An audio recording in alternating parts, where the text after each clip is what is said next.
Hello guys, welcome to my PP channel, your programming code where you can learn everything about the computer science. We were discussing last time operating system and we have already discussed very large things about the operating system. Today we will discuss about the some two terms, shell and kernel. Actually last time I used this two term, shell and kernel. I think I have already told you about this in a small part, in a small manner. Let's understand broadly shell and the kernel. What is shell and what is kernel? You know, operating system is an interface.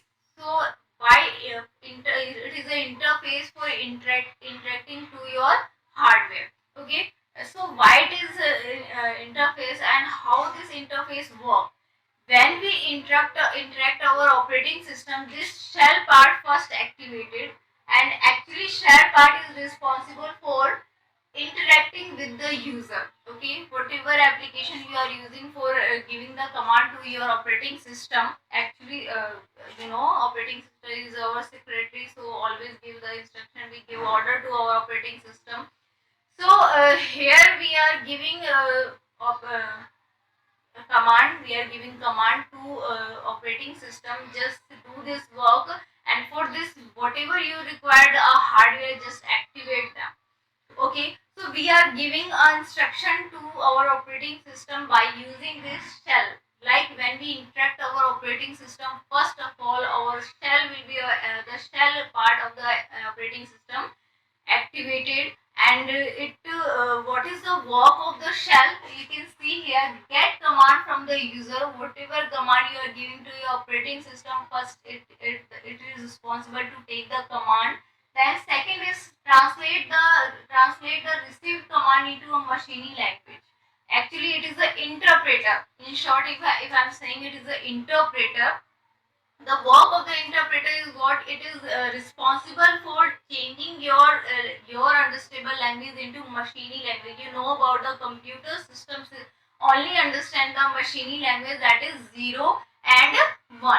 Okay, so it is necessary to convert all the command into machine language. For for this, which part of the operating system is responsible? That is shell.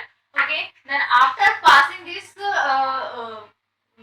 after converting this machine language to this machine language, it pass the command to the kernel.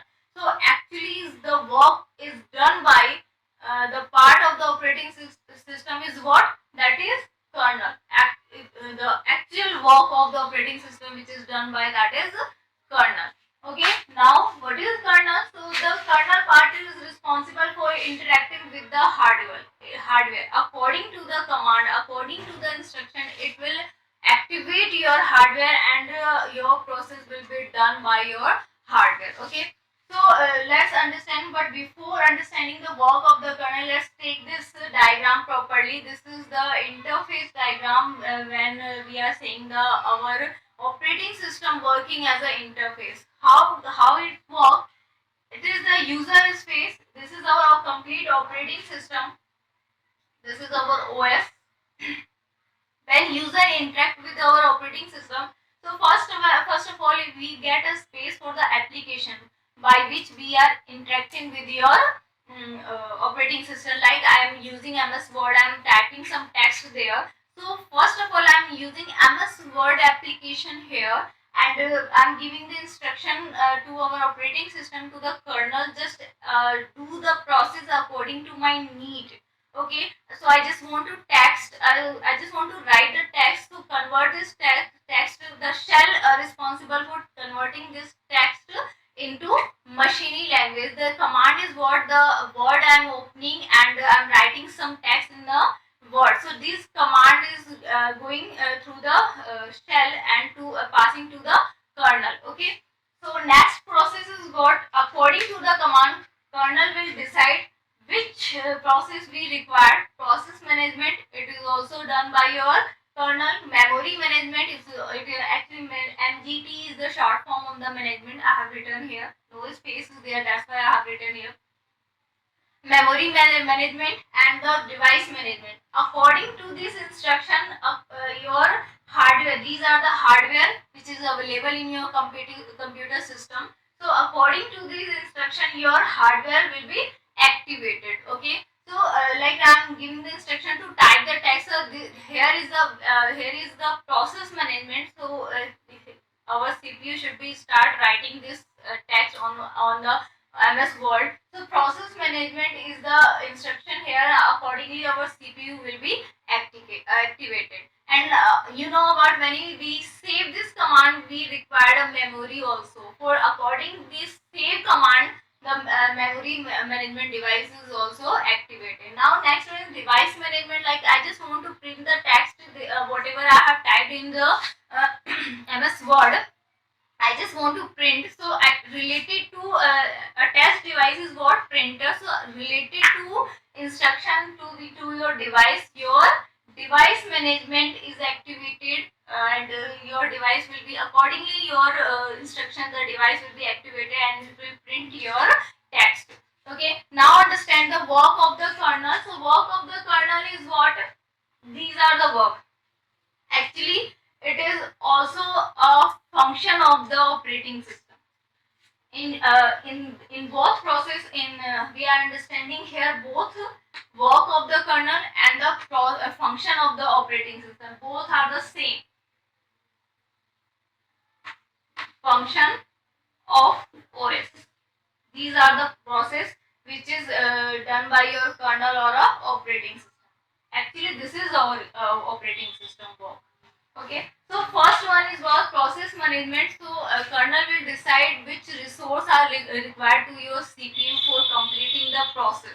Okay, so accordingly it require the resources. It need the speed, the light, anything, the memory, everything. It will decide which is at that time, at the process time, what CPU required, and it is try to it will try to provide this resources according to the CPU. Okay, next one is what file management. File management, actually in the file management is operating system decide, kernel decide that where should be your data store, in a folder, in a hard disk, in a temporary memory, in a RAM, everywhere. Wherever you want to save the data, now it will decide the data should be go dedicated folder or a dedicated area of the memory. Okay, now memory management is what, when we are giving some instruction to process, at that time how much memory we are requiring, and accordingly CPU wants how much memory, so it will decide all the things. All the things is decided by your kernel or a operating system. Okay, next is timer management.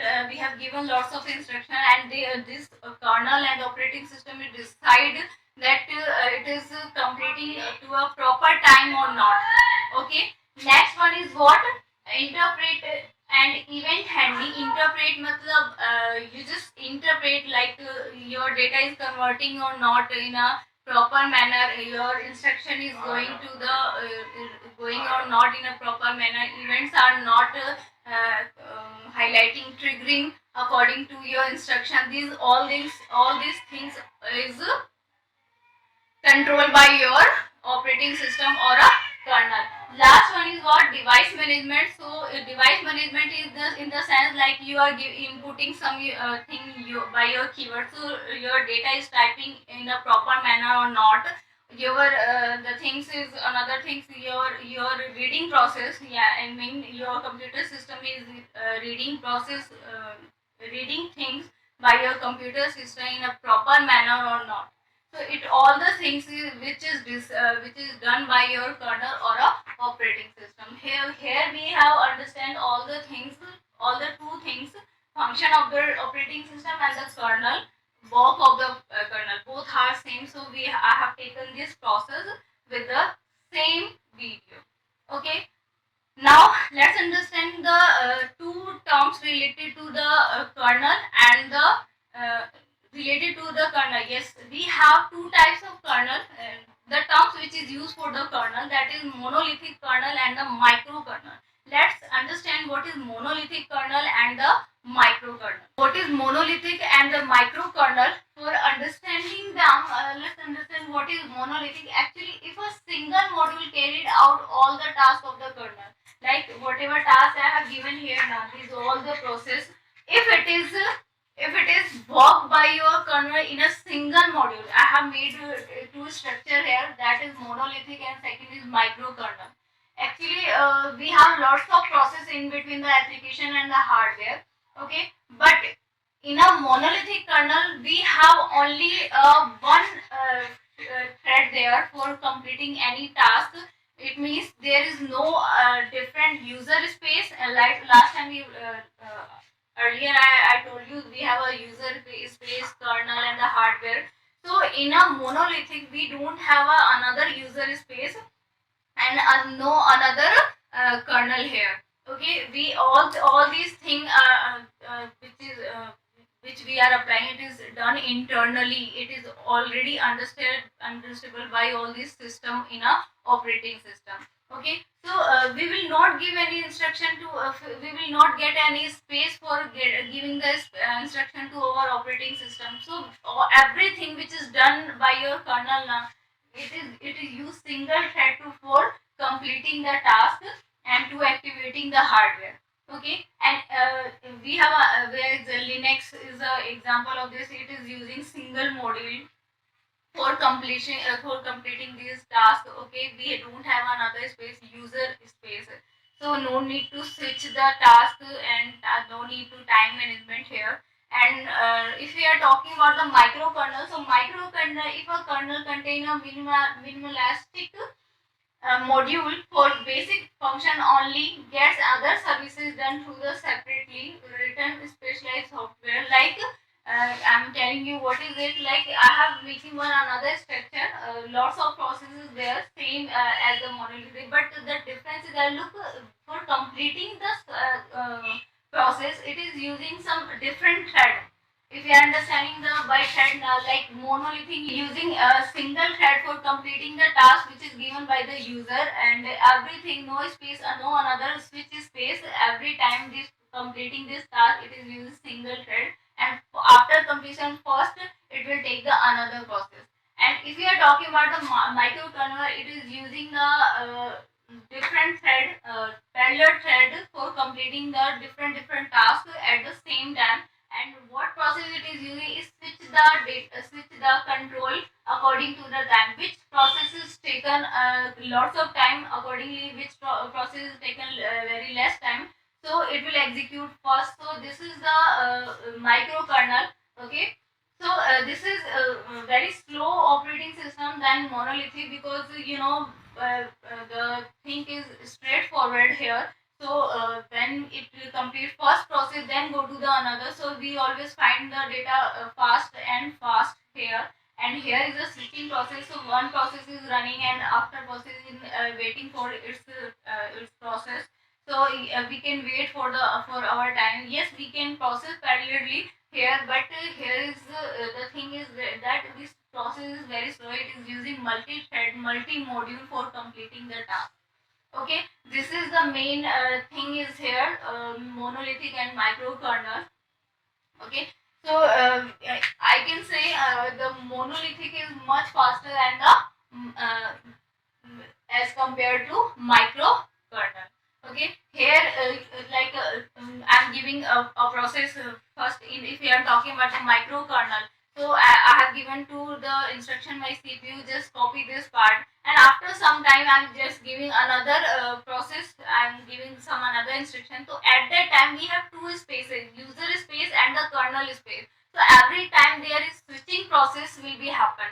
Like first time, like user is giving something, so control will be go for go to the user first, then take the instruction, then pass through the CPU is under process, and the second time suddenly I've given another instruction to operating system. So our control will go again to the user space. So there is some switching process, so it will take more time here. So the monolithic use single module for processing the data. Like sometimes user is giving instructions, so it will take all the instructions, then it will process. Okay, no need to switching process, we have no option here in a monolithic kernel for switching the instruction. Okay, like one example here, monolithic. I just want to give the process for storing the data. So I'm not giving instruction to our memory that I just give me 2 GB data, 2 GB memory. It understand according to the data need. Okay, so this is the internal process, and it needs it process the data according to their requirement. Okay, here every time we give some instruction to our kernel or a operating system. So hope you understand these things, and next time we will discuss another thing of the operating system, like types of the operating system, how many operating system are there.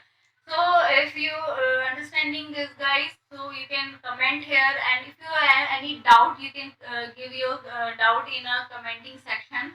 I can see, and you can ask in a live interaction. Thank you, guys.